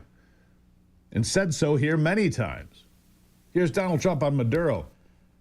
Listen. Maduro offered everything in his country, all the natural resources. He even recorded a message to you in English recently, offering mediation. What should we do in order to stop that? He has offered everything. He's offered everything. You're right. You know why? Because he doesn't want to around with the United States. Thank you, everybody. Thank you, everybody. Thank you very much. He doesn't want to F around with the United States. Yeah, he said it. Thank you, everybody. Have a nice day. He just cuts it off right there. That was showmanship, Anthony. I love that one. Yeah, I like how he delicately chooses when to drop a word like that. Yeah. And it brings a lot of power to it, I think. I think it does as well. They don't want to F around with the United States. He's right. Bolivia now on the list as well. Or excuse me, Colombia, not Bolivia. Colombia on the list as well. Bolivia is where I get my 1775 coffee. If you want the best coffee you can have, it's 1775coffee.com. Promo code Gruber. It's what we drink right here every day until our hands shake. Now that's a segue, Steve. How'd you like that? Don't try that at home. It's for professionals only. Single origin, high altitude Bolivian beans, handpicked at peak ripeness. We don't want drugs. We just want caffeine. Is caffeine a drug? Yes, it is. We'll take it. 1775coffee.com. Promo code Gruber. Go get them, kids.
Well, here we go, sliding right through another big hour. I mean, they just go so fast. I mean, we cover so much ground. It's just like, man, we jump all over the place trying to cover every major topic to make sure you are the best informed person. So here we're going to go into agriculture, all right? Talk agriculture. Big topic right now with the problems with tariffs in China not buying soybeans. A lot of discussion of agriculture. What should you eat? What should you not eat? You know, is what you're buying in the stores, is it made in America? Is it made somewhere else? Well, Jamie Clover Adams is the executive director of the Michigan Asparagus Association. I love asparagus. I love Michigan asparagus. I find it growing wild on my 40 acres sometimes. Jamie, welcome to the program. Well, thank you, Steve. It's good to be here. All right, so the Ag Labor Coalition seeking permanent ag wage reform in this country. Tell us what we're talking about here and what it means. Well, in America, we don't have enough people to work on our farms. Fruits and vegetables require a lot of labor. And so 10 or 15 years ago, many growers started using a legal seasonal program that the federal government runs to bring people here to work, and then they go home. The problem was the government set the wage, and the wage was increasing at an escalating rate, and it was causing us to lose farm ground. So here in Michigan, we've lost over 16,000 acres of fruits and vegetables. That's the equivalent of about... Hold on. Why? I got to ask you why. Why would you be losing farm ground? Tell me about the wage and the scale and why it was costing farmable land, tillable land. Here in Michigan, it cost us upwards of $30 an hour to hire these guest workers to pick our fruits and vegetables and take care of them. The markets, we compete. It's a global market like everything else. We compete right. with Canada. Let me ask you this: are they paying $30 an hour in Mexico, Brazil? No. Well. Anywhere else in the world are they paying that kind of price? No. That's why you see blueberries that come in from Peru. And tomatoes that come in from Mexico, because first of all, they don't have the protections that we have for our food supply. Second of all, they don't have the wages. They don't have the living conditions. It's nonsense. So what's your solution as far as wage controls? We would thank the Trump administration, the Department of Labor, the Department of Agriculture. They listened to us. They heard growers say, we can't afford to continue to do this. They created a new rule that took effect that lowers those wages and lets us be more competitive. So consumers should be seeing more American-grown fruits and vegetables in the coming years. And when there's more, we all know with economics that will at least keep the prices where they are or potentially drop them for consumers. Yeah, we have the best farmland in the world. A lot of people they don't think about such things. America is blessed with natural resources unlike any piece of real estate in the world, whether it's timber, water, natural resources like oil and gas, all of that, and farmland. We have farmland as far as the eye can see in Michigan and Ohio and Indiana and Illinois and Iowa and across the Great Plains. We have farmland for grazing cattle, for growing vegetables. We have the Central Valley in California. We have the greatest resources in the world, don't we? Yes, we do. We do. And we would say here in Michigan, we have all the best resources because we have water as well. That's so we're right. Able to crops. We have lots of fresh water in the United States. 20% of it's sitting right here next to you and I. And so... what do you think it's going to mean? Are we going to have a shift in the right direction? What if you were paying $30 an hour? And look, I'm all for we used to call them migrant workers. You can call them guest workers. I don't care what you call them. When I was a kid, they'd come in and they come in for a few weeks during harvest to pick whatever the crop might be. And then they would go back to their country of origin. I've always been okay with that. We should always be okay with that. It's when they come in here and don't leave and they're here illegally that most people have a problem. Well, I don't want to support that. So what's the base wage now? If it's not $30, where are we? Well, it will be starting in Michigan next year. It'll drop probably $5 an hour, depending upon the workers that you have. That will make all the difference. That will allow young growers with young families to be able to invest in their businesses, hire Michiganders. And Steve, it's important to remember that we have a processing industry in Michigan. And so those are Michiganders who work in those facilities. And if they don't have the fruits and vegetables from the farm, they don't have anything to process. And then that trickles through that economy, that local economy, the school district, the tax base, et cetera. And, that's a problem. So when you talk processing, so I think this is going to make a huge difference. Yeah, when you talk processing, Jamie, are you talking like Concord grapes, which, by the way, When you buy Welch's grape juice, it's a Michigan product, basically 90%. Blueberries, I mentioned. Apples, we have a tremendous apple crop in Michigan. Is this the kind of processing you're talking about? Yes, and vegetables too. Squash, zucchini, broccoli, Sure. butternut squash, all Asparagus, the don't forget 50 different asparagus. It's the home team, right? Yes. Yeah. So all of that. And so what you're telling me is you might actually find people here. I mean, people, if Michigan residents got paid $25 an hour, I know a lot of young people. I used to pick muskmelons. It was my first job in the fall when there's a farm not too far from where I mean, we did ag work. Young people did. I don't think people are opposed to doing ag work. They're opposed to getting $5 an hour when they see the people next to them getting a lot more than that. That's what they're opposed to, right? Yeah. Yep. Yeah. Yep. So we're going in the right direction. Jamie, I appreciate you being here. Jamie Clover Adams. Yes, we are absolutely. More good stuff. More things. People ask me, did you vote for this? You're darn right I did. All right, Jamie. Thank you for being here. Greatly appreciated. Good stuff. Maybe we're on the road to more American products, but I insist that you look at the labels when you're at your store. Look for American-grown fruits and vegetables. You've got to do that. It's one of the ways you also start to swing the pendulum. Thank you, Jamie. All right, we'll take a break here. When we come back, I think she's not hearing me very well at the end there for some reason. I get that impression. Maybe I'm wrong. Permanent ag wage reform. Good for American farmers. Your friends, your neighbors, the people your kids go to school with, farmers. The backbone of America, even today. I'll be back.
All right. Just looking at some different things here. Let's see here. If you see a man with a painted fingernail, it's been sitting here for a moment. If you see a man with one painted fingernail, here's what it means. It's about controlling the abuse of women. Nail It to End It is based on a simple premise: to raise awareness and funds worldwide to protect women. That's my understanding. The Polished Man platform received $513,000, 61,000 donors so far. Chris Helmsworth and others offering support and contributions, which will be used in trauma recovery, trauma prevention programs for kids and women. Bullied teens are the focus of this campaign. Women more than encouraged to participate and contribute. The campaign's focus on men is because of the heart-wrenching statistics. Men are responsible for 90% of all sexual assaults against kids. It's to bring attention to sexual assault against children. One painted fingernail. I saw it out there. I went, what is that? I had to look it up and figure it out, and now you know. Anyhow, so there you go. Let's see. Coming up, we've got Ivy is going to be back with us. A double appearance today. You're going to want to be part of that. We've also got Dr. John Fleming, Senior Trump Advisor, Deputy Chief of Staff at the White House, former Congressman. The redistricting battle in California. What's it mean? Well, I'm going to tell you, it's not going to mean much if that Supreme Court case rules in the favor of Louisiana and says you cannot create congressional districts based on race solely. That will mean at least 12 Republican seats created, plus 5 in Texas, plus 1 in Indiana, 1 in North Carolina, 2 in Missouri. The list goes on. Republicans are not just going to sit idly by and let the Democrats run wild again. That's 17, 18, 19. That's 21 seats for the GOP. Even if California gets their way, it's enough 15, 16 seats for the Republicans. We'll talk about it straight ahead.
All right, let's dive right back into it because redistricting is a big topic right now. It's happening in Texas. It's happening in California. Maybe if Prop 50 passes here next month, here in the next couple of weeks, we'll see what happens. But bigger things are afoot that could really tip the scales in favor of the Republicans. Nothing more important than that Supreme Court case out of Louisiana. Dr. John Fleming is the Louisiana Treasurer, Senior Trump Advisor, Deputy Chief of Staff at the White House, former Congressman as well. Doctor, thank you for being here. Hey, Steve. Great to be with you once again. Great to have you here. All right, let's talk about Louisiana. This case is going to be, I think it's for all the marbles, by the way. Yes.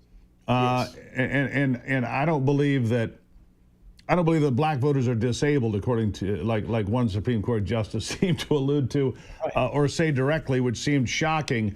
I think this case is pretty cut and dried. I don't think we'll see it this year. We probably won't see it until June. But if we do, there's going to be a mad scramble to redo districts in places like Louisiana, Alabama, and elsewhere. It could mean 12 or more GOP seats as a direct result of saying, look, you cannot make congressional districts based on race. It's illegal. It's unconstitutional. Where am I wrong? Yes.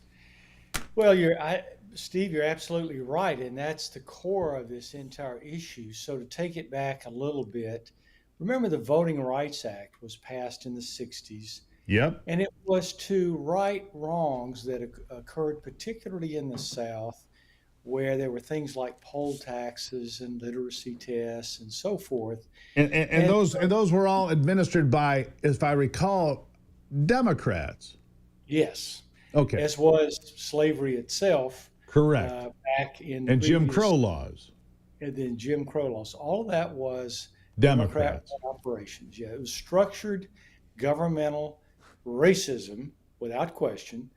And so the reason why the Voting Rights Act was put in place was to right what was then current wrongs.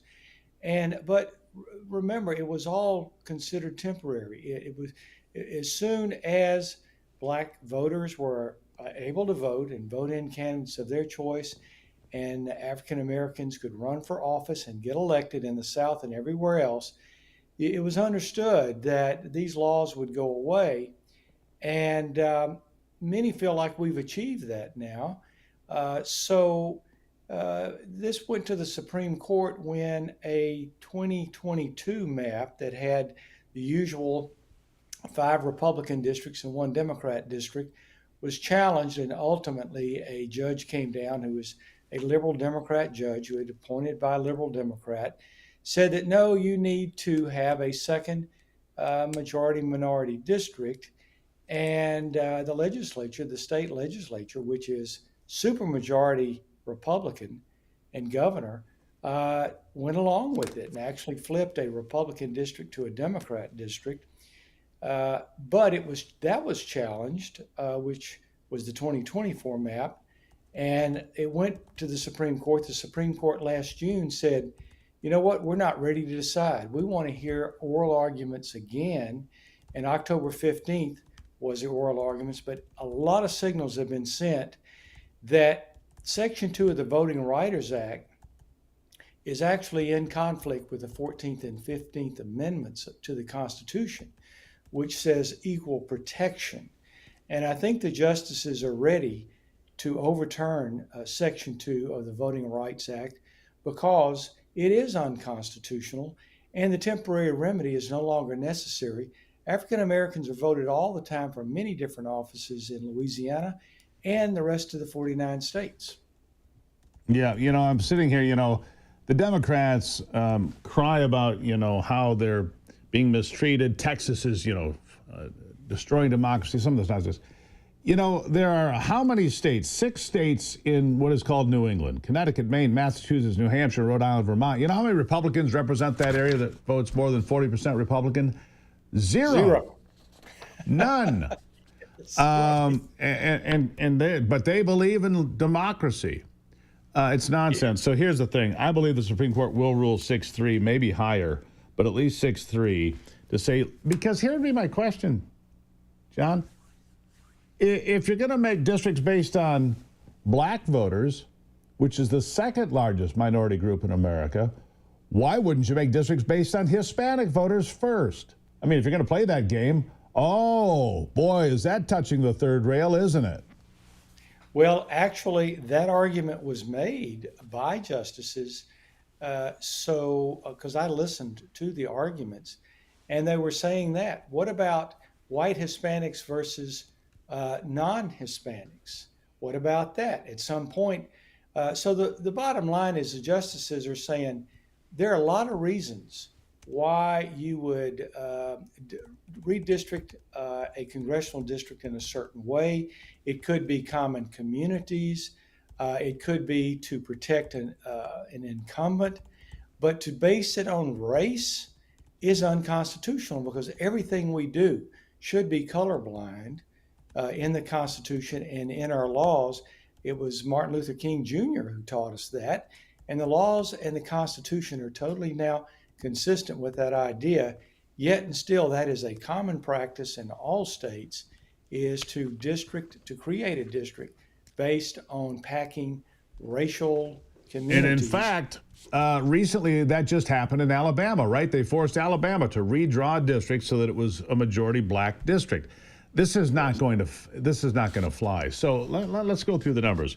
California thinks that they're going to pick up 5 to balance out the 5 coming out of Texas in the redistricting. I don't know if Prop 50 passes. Right now it looks like it's going to be close, but would probably pass and override their redistricting commission, so they're going to violate their own law in order to gerrymander. Okay, so it is. So that's 5-5. They cancel each other out. But this deal out of Louisiana, that'd be plus 12 across the country. And then you add 1 from Indiana, 1 from North Carolina, 2 from Missouri, because the red states are done playing games.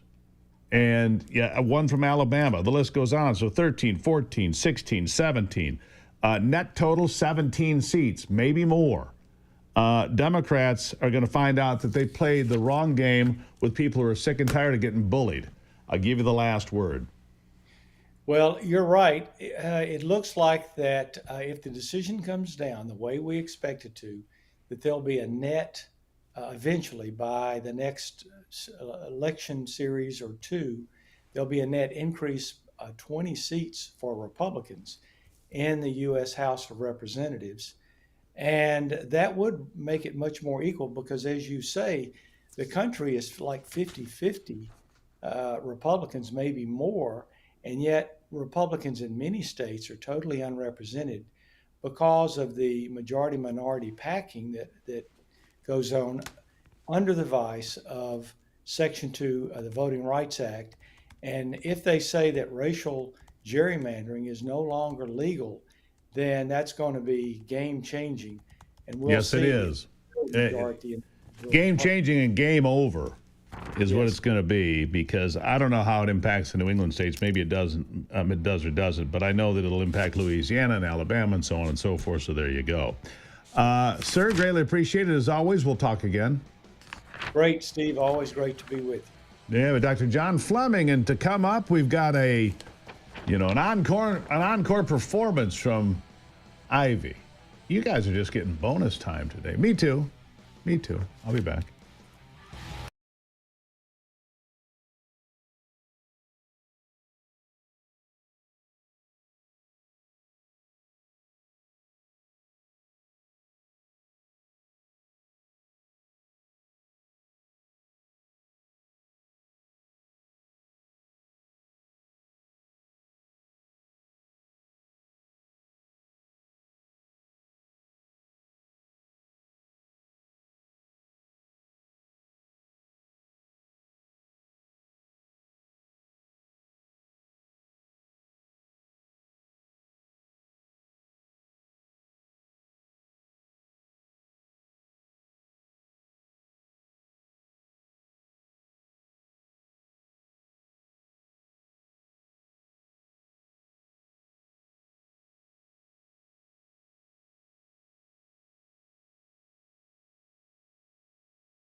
I'm just doing the redistricting is what I'm doing. I'm just looking through all that. So it's just the redistricting could change everything. And that's a possibility, which would be really remarkable. I think it would be remarkable. Ivy's back with us, and so she's not as concerned about redistricting as I am. I look at the math all the time. I'm a geek that way. She is never a geek. All right, Ivy, how are you? Oh, I'm definitely a geek. Yeah. I'm a food geek and a workout geek and a wine geek because I love the way that wine can pair with food. I'm an outdoor freak. I guess geek, not freak. But yeah, I actually a fly fishing geek. I'm very much a geek. Yeah. What's on your mind at this time? You were here early this morning, so a big well, you deal. know, I don't know if you saw this, but MSNBC put up a video of the 2017 footage of a protest going on, and they said that this was the Boston No Kings protests, and it was false. They played, I saw a that video that was not actually accurate, and so they're getting a tremendous amount of hate online for that. But I mean, are you surprised? No. As I was going through this earlier, I told you I found that they claimed, the ACLU and the other organizers claimed 7 million people turned out. But looking just at Boston, they claimed 125,000. The AI models ran it and took pictures and no, it's about 80,000. Right. I mean, across the country, there were still a lot of people out protesting. And so that means we have a lot of work to do, right? But some other headlines that I found, RFK and his wife Cheryl are getting a lot of praise online because they were photographed sitting in coach and actually flew on some airplane. I don't know where they were going, but that they actually were sitting in coach and not in first class or not in private jets like AOC and these folks do to go to different rallies. So yeah, it's remarkable that they speaking of first class, I saw this not yesterday. I want to mention this to the folks. Private jets exploding in sales. People like John Kerry and Al Gore screaming about climate change or flying around in private jets. And there are more private jets being manufactured and delivered today than at any time in history. They're the hottest thing going because of the big, beautiful bill. You can write off a jet, right? And then you have fractional ownership or fractional use. So people like, if you and I want a private jet, maybe we want 1/12 ownership because we're going to use it this many days a year. But all these people bumping their gums about climate change are jumping on private jets, putting carbon footprints out there bigger than ever. Right. Those actually, I think those tax cuts were in existence before, but because of this was a continuation of the big beautiful bill or this particular write-off. It had existed before when Trump was in office. Is that true? That's what I understand. Yeah. It is. So it's not like it's something new. It's just an extension But here's the good news for people that are building private jets. Business is booming. People who are selling them, good news. That's booming. But if you're a construction company, let's say you're a roofing company, and you need a couple of new trucks this year, and trucks are what, 80 grand? I mean, trucks are expensive, right? Big work truck, heavy duty truck, even not fancy, 60, 80 grand anyhow. And you need a couple new ones. Now's the time to buy it. Right. Because you can write off the entire amount off your taxes. Now that you still have to lay out the cash for the truck. Your ability to buy, critical items that are high dollar and have a value. Capital investment. Right, capital investment. In big machines, whether they're trucks or jets, or maybe they're stamping machines, maybe they're fabricating machines, or maybe they're AI-driven computer machine. Whatever it is, it's good for the economy. And so, another headline I have. There's a lot of criticism going on. So there's allegedly 100,000 Amazon trees being chopped down to build a road for the COP30 climate conference. And so, they're building this massive highway so that, they're expected a lot of traffic coming through. And isn't it just kind of, it's completely ironic. We're having a big climate conference, but we're going to have to plow through a bunch of the Amazon to do it. Really? Yeah. Yeah. How nice. The rainforest, by the way, there's more trees today, speaking of all that, than there's ever been because of increased carbon dioxide does what, Ivy? Create increased carbon dioxide, more trees, more growth. Right. Yeah. So if it's hotter, it's it, wetter, and you have more CO2, what happens? more life. It gets green out there. Look, our lawn, they just mowed it again. We have a lawn service comes in like Friday.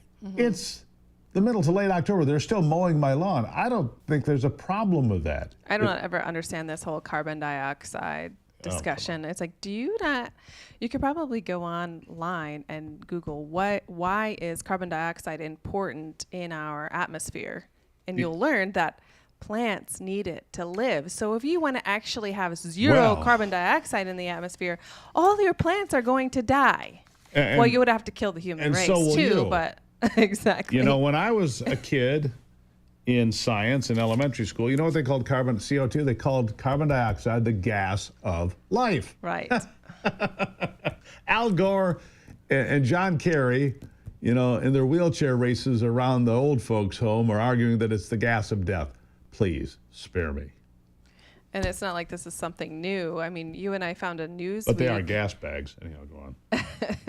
You and I found a Newsweek article from, many years ago, probably the 60s or 70s. Yeah. Yeah, and talking about how they're going to put, the blankets down or sit on the snow to keep it because the coming ice age, we had to burn off the ice. Right. Yeah. Had to collect that, the I think it was ash of some sort they were going to throw on the ice caps to melt them. Okay. On one hand, we're trying to melt the ice in the 70s, and now we're trying to destroy what have we carbon learned from dioxide. this? You cannot play God. There's only one. You are not it. And he's the only king, by the way. That's right. Well done, Ivy. Love you. I love you. Thank you, Steve. All right. I'll take a break. Some final thoughts after this. It's the Steve Gruber Show.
All right, so AI, you can't trust it a good part of the time. How do I know? How do I know? Well, I asked a question here to Grok, which is usually okay. Which is usually okay. I asked the question, how many states have zero Republican representation, right? How many states have zero Republican representation? And it gave me this whole list of states, right? This whole list of states that it said had no Republican representation. It listed Florida. And I said, well, that's right. It listed Tennessee. Well, Florida obviously has Democrats. Tennessee has Democrats. It listed Mississippi. I guess they don't know who Benny Thompson is. It listed South Carolina. I guess they don't know who Jim Clyburn is. It's just terrible. And I had to keep correcting it. Oh, I'm sorry. No, it's fixed now because I wanted to know how many states, because the original answer was this. It said, states with zero members of Congress that are Democrats, Alabama, Alaska, Arkansas, Florida, Georgia, anyhow, this whole list, said it represent 141 million people, and states with no Republican representation was 123 million. I started correcting, so well, that's wrong. And first I had Florida and Tennessee, and then I add Louisiana, and I add South Carolina, and I add, and before you know it, you're way down to less than 80 million people, and I haven't even 73 million people, zero Democrat states, zero Republican states, 123 million people represented with no Republican representation. Number of states that have zero Democrat representation, a fraction of that. Yeah, a fraction. But that's about to change. Republicans are about to fight back, as they should. Fight the good fight. Keep the faith. God bless America. I'm Steve Gruber. It is the Steve Gruber Show. And remember, together we can still save this country, but it's going to take backbone and dedication.